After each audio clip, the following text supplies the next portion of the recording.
Welcome to डिजीटेक। अस्सलाम वालेकुम and hello everyone. Hopefully आज इस वीडियो में हम आपको बताएंगे कि आप घर बैठे ऑनलाइन पाकिस्तान स्टॉक मार्केट में कैसे अकाउंट ओपन कर सकते हैं किसी भी ब्रोकर के साथ।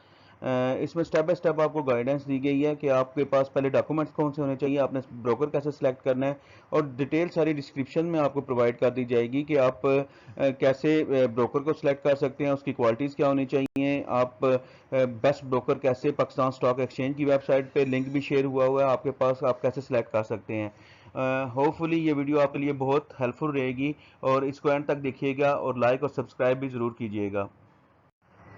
ऑनलाइन अकाउंट ओपनिंग के लिए सबसे पहले जो डॉक्यूमेंट रिक्वायर्ड है उसका लिंक भी वीडियो का शेयर किया गया है और डिस्क्रिप्शन में भी प्रोवाइडेड है। आपके पास स्कैन कॉपी होनी चाहिए सीएनआईसी की, नॉमिनीज के आईडी कार्ड की, प्रूफ ऑफ रेजिडेंस की, उसमें बिजली का बिल, टेलीफोन का बिल, कोई भी गैस का बिल भी हो सकता है। देन आपकी नॉमिनीज की आईडी कार्ड की कॉपी।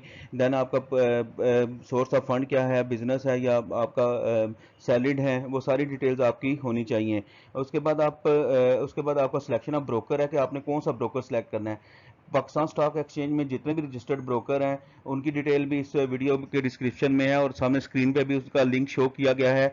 और सबसे ईजीएस्ट ये है कि ब्रोकर के जो सब ऑफिस हैं आपके घर के करीब नज़दीक तरीन, जिसको आप इजीली अप्रोच कर सकते हैं, उसकी डिटेल भी इस वीडियो में आपको शेयर की गई है डिस्क्रिप्शन में भी, और स्क्रीनशॉट पे भी आपको सामने ब्रोकर की डिटेल नज़र आ रही है। तो होपफुली ये आपके लिए सबसे बेस्ट रहेगा कि आप कैसे ब्रोकर को सिलेक्ट कर सकते हैं और अपने डॉक्यूमेंट्स की डिटेल जो आपको चाहिए अकाउंट ओपनिंग के लिए वो ऑलरेडी आपके पास स्कैंड हो। तो फिर आप फर्दर जो वीडियो है आपको स्टेप बाय स्टेप आपको पॉइंट बताएंगी कि आप घर पे बैठे कैसे फॉर्म फिल कर सकते हैं और अपने अकाउंट को जो है एक्टिव करवा के उसमें ट्रांजैक्शन कर सकते हैं। अभी आपको स्टेप बाय स्टेप गाइड करते हैं कि आप किस तरह अपना अकाउंट किसी भी स्टॉक ब्रोकर के पास खोल सकते हैं। आपने सिलेक्शन के बाद स्टॉक ब्रोकर की वेबसाइट पे जाना है। वेबसाइट पे जाने के बाद आपने देखना है कि उसके ऊपर ऑप्शन होगा open an account, open a digital account. आपने उसे सिलेक्ट करना है। सिलेक्ट करने के बाद आपने अपनी रजिस्ट्रेशन करवानी है, क्योंकि लॉगिन तो आपका होना नहीं है पहले बना हुआ। तो आपने लॉगिन के ऑप्शन पे जाना है, ईमेल अपनी पुट ऑन करनी है, मोबाइल नंबर देना है, पासवर्ड देना है, रीसेट पासवर्ड करना है। देन आपने करना ये है कि अपने I am not a report को वेरीफाई करने के बाद इसको सबमिट करना है। सबमिट करने के बाद आपके मोबाइल पे मैसेज आएगा और आपके पास लॉगिन और पासवर्ड आएगा और फर्दर आपकी प्रोसेसिंग इसमें शुरू हो जाएगी। आपकी तमाम डिटेल पुट ऑन करने के बाद आपको ईमेल पे कोड आएगा। वो कोड आपने इसमें डालना है। देन आपने वेरीफाई के बटन पे क्लिक करना है। तो आपको सारी डिटेल जो है फर्दर प्रोसेसिंग के लिए आपका अकाउंट चला जाएगा।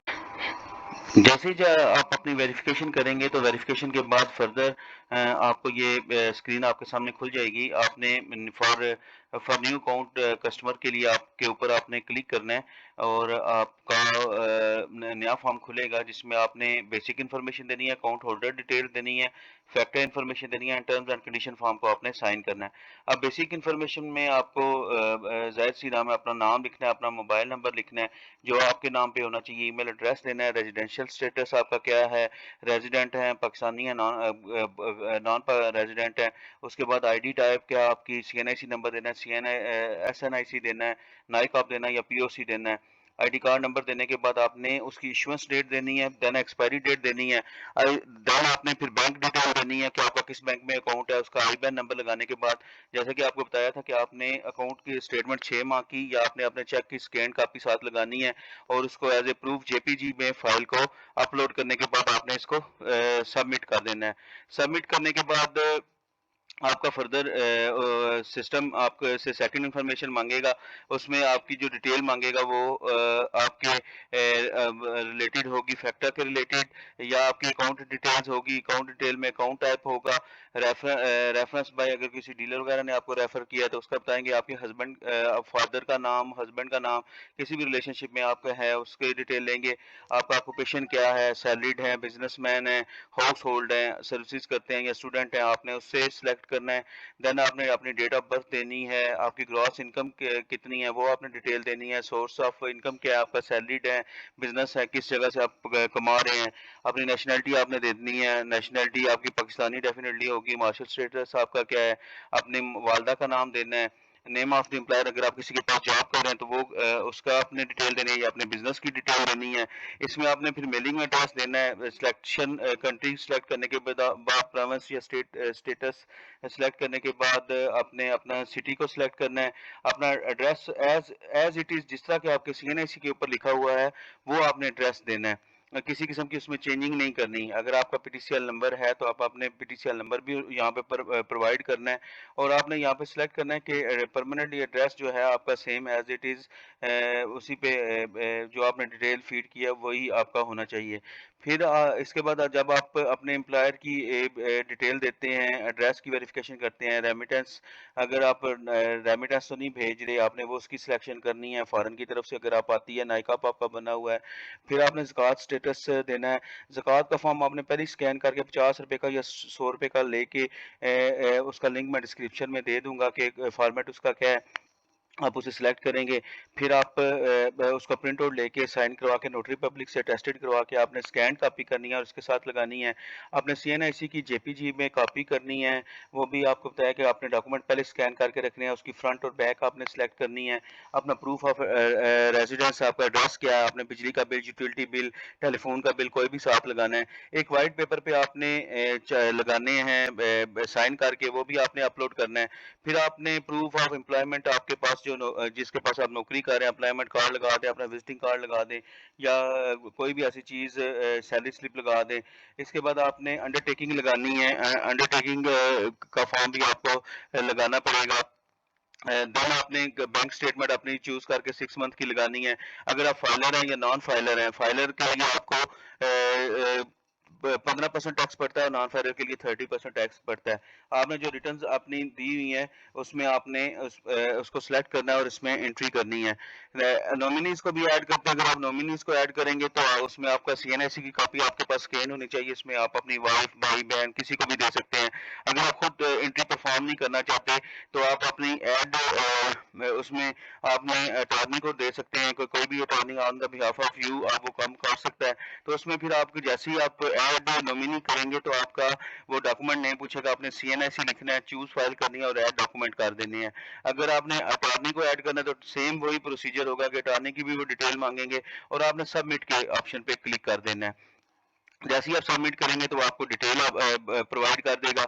अब लास्ट पे जो होता है इसमें आपके पास जैसे ही आप जाएंगे सही पे एक न्यू अकाउंट ओपनिंग फॉर्म पे तो फैक्टर इन्फॉर्मेशन है।